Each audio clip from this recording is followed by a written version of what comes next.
Be ready.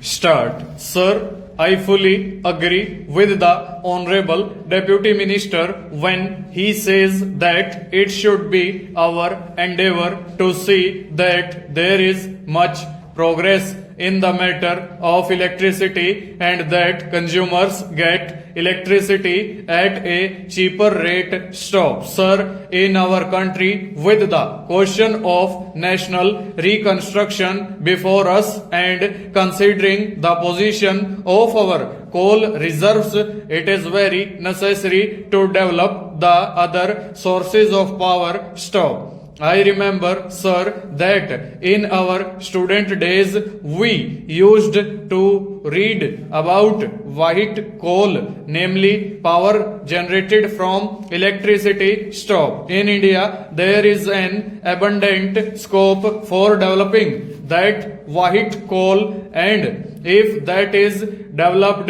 it can bring about a very extensive transformation in the whole structure of the industry, because if there is supply of cheap electricity, then cottage industries and a number of other industries can easily be developed, and the places which are still undeveloped industrially or where there are large potentialities of industrial development but there are certain other difficulties due to lack of coal, etc., can easily be developed. Stop.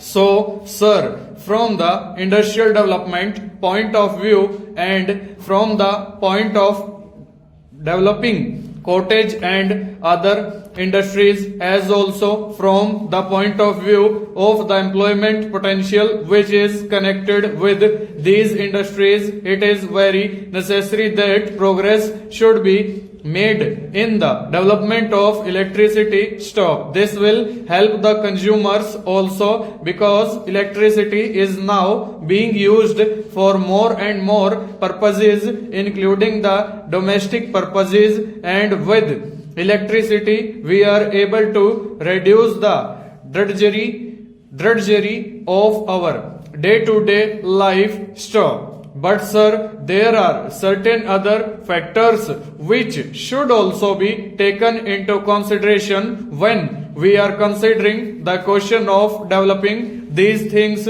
Stanza. Sir, the Honorable Minister has referred to the 2 minutes of dissent submitted to the report of the Select Committee, and he has rightly said that the minutes of dissent represent two extremes. Stop. But in order to avoid these extremes and in an effort to adopt a middle course, actually what has happened is that middle course goes round the other extreme, that is to say, it goes to help the vested interests and thereby it comes in the way of development of electricity departments. Stop. Sir, take for instance the question of electricity development when the different stations under the DVC scheme were all intended to produce electricity. Full stop.